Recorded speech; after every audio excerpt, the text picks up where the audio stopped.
And now, it's time for another Dice Tower review with Tom Vasel.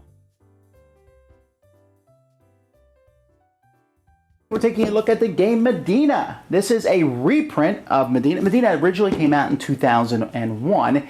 This is the 2014 reprint from Stronghold Games. Now, the great thing about Medina is that it is full of all these wonderful wooden buildings. In fact, the game itself can be pretty hefty with all this wood in the box. In fact, what better way to show you than to throw it all on a table?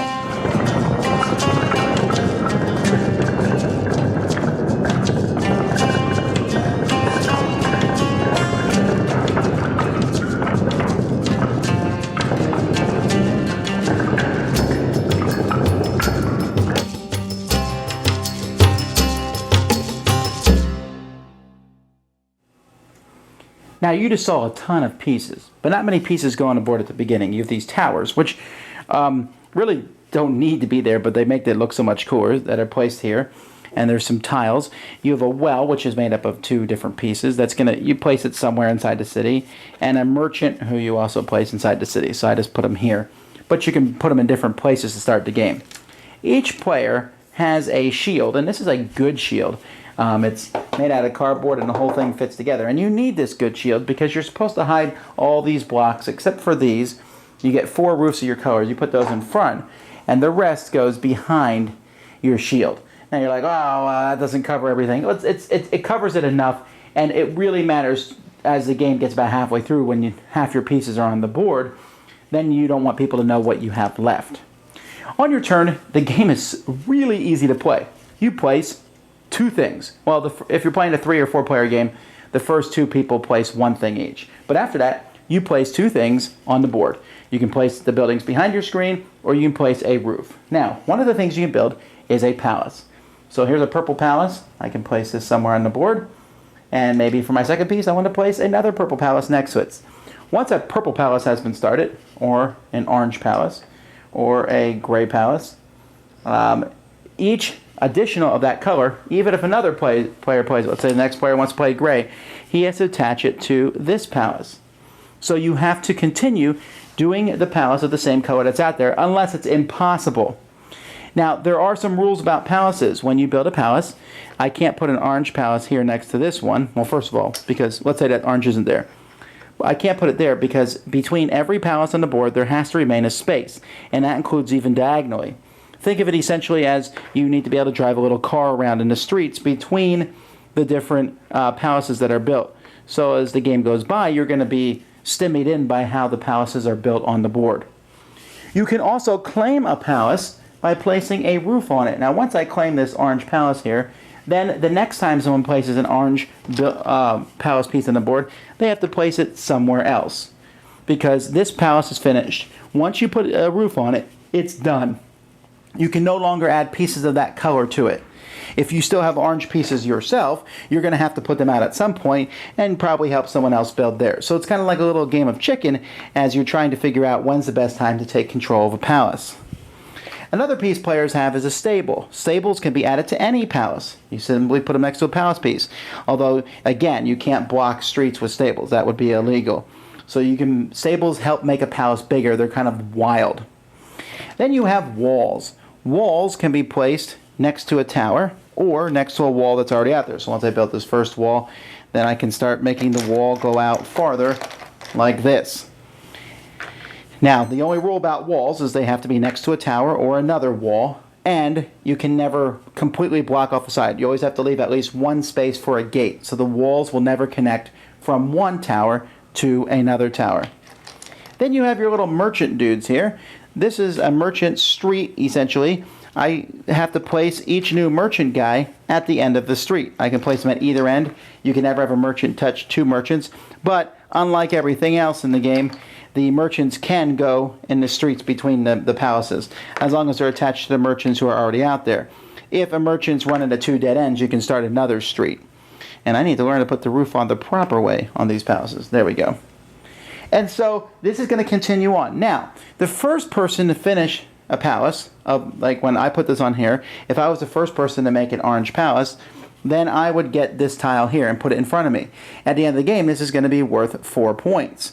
But if someone builds a bigger orange palace, and that includes stables attached to the palace. So right now I have a size 4. If someone builds a size 5 or greater orange palace, I have to give them this tile. The first person to touch a wall, whether you build the wall to touch the palace or whether you build the palace to touch the wall, doesn't matter, of one of these towers will take the matching tower piece, which will be worth that many points at the end of the game. That can be stolen from you if another palace touches the wall. It doesn't have to be bigger. So if anyone touches the wall that attaches to this tower, they will steal this. The first person to get some of them also gets more merchants that you can put out on the board. So there's one has 3 merchants, the 2 tile has 1 merchant, 2 merchants, and the 3 tile has 1 merchant. And then also the first person to build a purple palace will take 3 of these tiles. On your turn, you can spend 1 of these tiles. Instead of putting out 2 pieces, you put out 1 piece and 1 of these tiles. The second person to build a purple one gets 2 of them. The third person gets 1 of them. That's a tea break. Apparently, you want some tea and you're not working so hard. So the game will go and the board will slowly be built up. Now you can see as the city here has finished, there will come a point where maybe when someone finishes the last orange, or there's no more room to put orange buildings on the board, then everyone has to discard their oranges. And players are going to keep playing till no one can play any more pieces.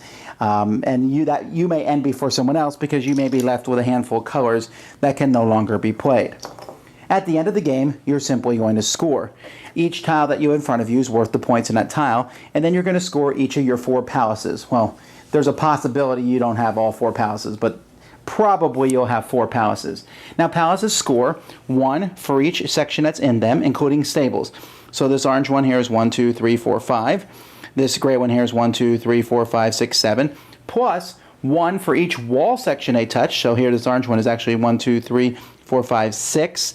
And 1 for each person they touch in the thing. So 7, 8. So this orange one's worth 8. This gray one is 1, 2, 3, 4, 5, 6, 7, 8, 9, 10, 11 points. So you can see you can get a lot of different points from these, and the game itself comes with a scoring sheet so you can keep track each palace, the bonus tiles, and then the well. Now you'll notice that there's kind of an empty spot here around the well because you're not allowed to build next to the well. However, any palace that's adjacent to the well, like this gray one, which is 1 space away from the well, that's what counts, gets a bonus of 4 points.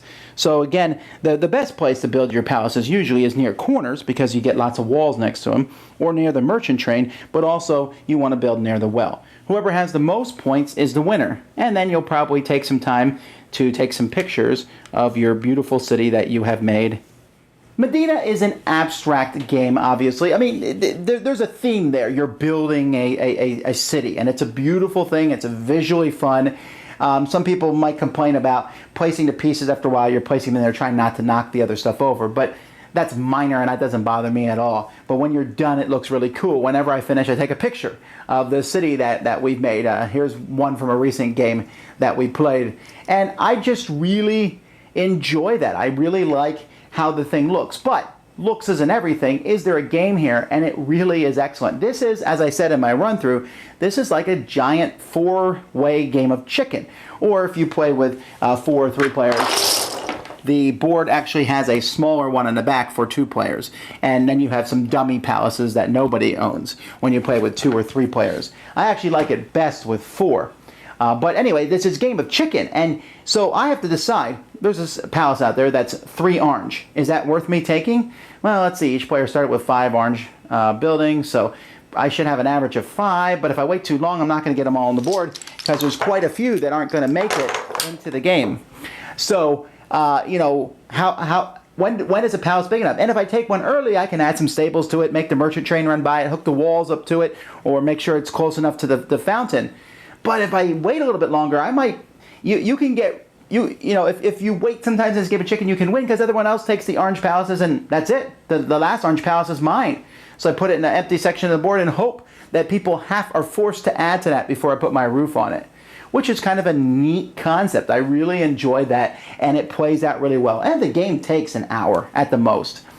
This game I enjoyed when it first came out. This edition is identical with some better things. What they added here was they added the well. It wasn't in the original game, but the well is good because in the original game, like I said, it was really good to be close to the towers. Now, that's still great to be close to the towers because of all those walls, but also if you put your well somewhere in the middle, it's another spot to go towards. They also added the tea time tiles, and that's good because sometimes you just don't want to put out two pieces. You just want to put out one and bide your time. And that lets you do that. And I also liked how the tower tiles, they have the merchants on them now. So the one that's only worth 1 point, but it has 3 more merchants. I might be able to make that merchant train swing my way.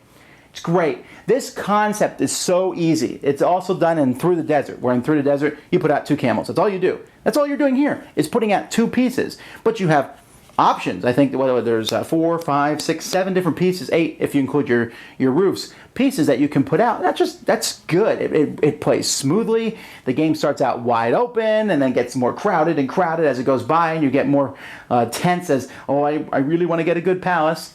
And then scoring is very interesting with the tiles and the buildings. This is a great game. It's a visual delight. You have people come by and stop and look and say, what is this? It's easy to teach, easy to play, but offers some in-depth strategy. Highly recommend it. Glad it's back in print. Medina. Thanks so much for watching the Dice Tower videos.